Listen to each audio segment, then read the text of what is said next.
Welcome back to the Mice and Macho podcast, where we talk about stuff things men should know. I'm your host, Hunter Goring, and today we are talking about how to survive a bear. Yeah, I'm really excited to talk about this. This is going to be fun, so I hope you enjoy, sit back and relax, or if you're cleaning, enjoy, or if you're on a good drive, I hope that you learn something today. And I think that this is really crucial for us men to know, just because, we love the great outdoors, and so here we go. Here's some quick background that you should know before we talk about how to survive a bear attack, or a bear encounter. On average, there are 40 bear attacks per year worldwide. So that's not as big as I thought it was going to be. I thought that it was going to be bigger than that, but I guess there's only 40 that, on average, that are accounted for. 50% of bear attacks are typically mother bears with cubs trying to protect them. So most of the time, if you see bear cubs, you need to be on high alert, because that's what happens the good majority of the time of bear attacks. So look for that. And there are also 8 species of bears, which I didn't know. I thought there was only like 5 or 6, but I guess there's 8.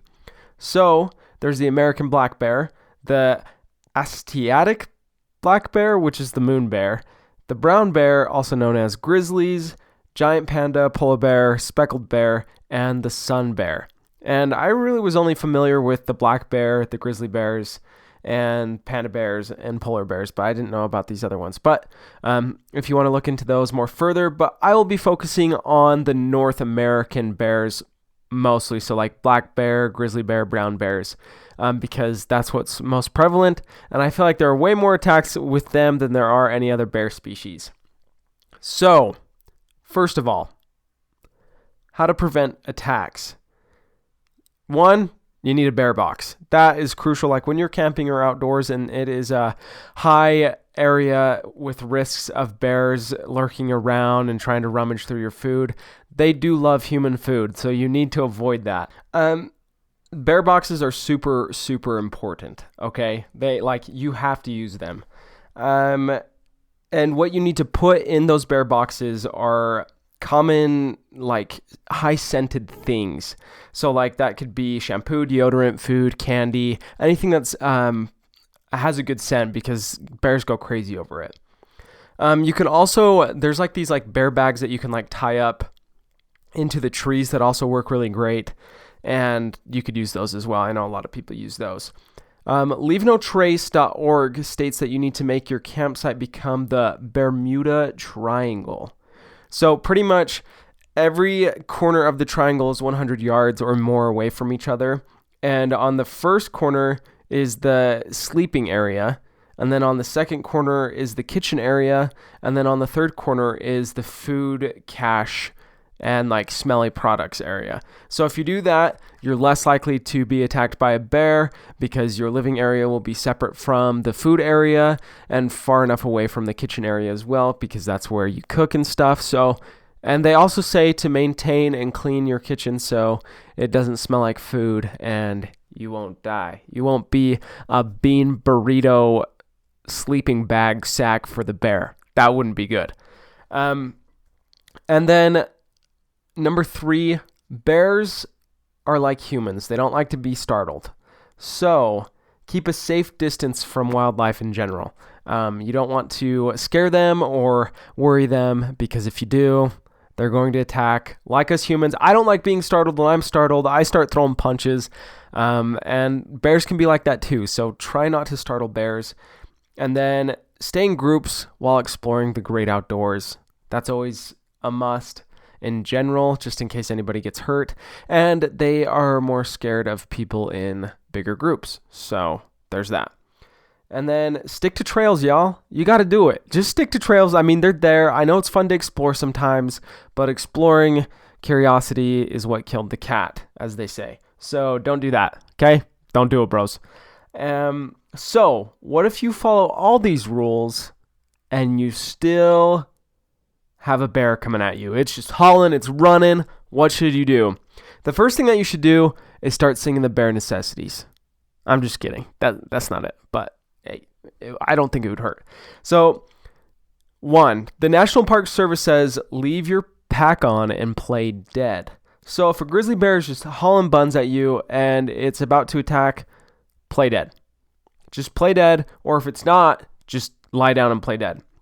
So what they tell you to do is that you need to clasp your hands behind your neck and then lay down on your stomach. And then what they say is that you need to spread your legs apart so that it's harder for the bear to flip you over. And if it's harder for the bear to flip you over, the less likely he's going to play around with you and toy with you. So one thing that you cannot do is do not run from a bear. Do not do it. So bears can run up to 30 miles per hour. That's pretty fast for those guys. Humans can't run that fast. We average 6 to 8 miles per hour if we're lucky. And if you're Usain Bolt, it's a little bit faster, but it's still not 30 miles per hour. So even the fastest man cannot outrun a bear. So do not run. They think that it's kind of like a game, or it aggravates them a little bit more and they want to chase you down. And there's this myth that bears can't run down hills. They totally can. So if you're thinking, oh, I'm going to outrun this bear downhill, you're not. You're really not. Don't climb a tree. It will climb up right there with you. Bears are big, but they know how to climb trees, and they know how to climb trees better than most humans do. So don't go trying to climb a tree because it'll just follow you.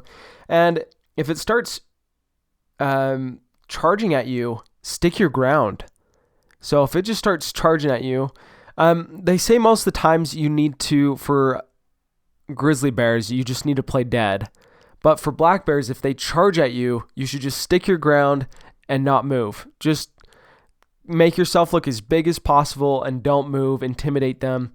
It's this little like testing mechanism that they do to see if you're actually going to run or not. And they'll get intimidated. Black bears are like bullies. If you intimidate them, they're not going to come at you. But if you appear weak, then they will. And actually, I know that I joked about like singing the bear necessities, but one of the things that you can do to prevent the bear attacking you is to start singing or talking or making loud noises. It helps them understand you're human, and bears typically avoid humans in general. So if you're loud and you start singing, or if you start being loud, or start banging pots and pans from your pack or something, it's going to help you out a lot. If you have anything noisy, just start using it, start banging on it, start clanking on it, and it's going to help you.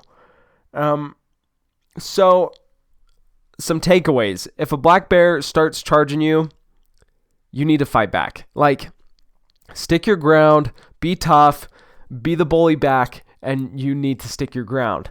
If it's a grizzly bear or a brown bear, they're going to toy with you, and that's their goal and motive. So like I said, you need to put your hands clasped behind your neck, lay down with your belly on the ground, and keep your pack on, and spread out your legs so it's harder for it to play with you, and just play dead. If it's a black bear, though, you need to fight back. So it's not going to give up if you play dead. It's going to keep attacking you and mauling you. So you need to start fighting back, throw rocks, throw things out of your pack, and just stick your ground, be loud, be noisy, scream at it, and it's going to let you go. So there's this little saying that a lot of people say is, if it's black, fight back, for bears. So I hope you enjoy that. I hope that you survive if you ever see a bear.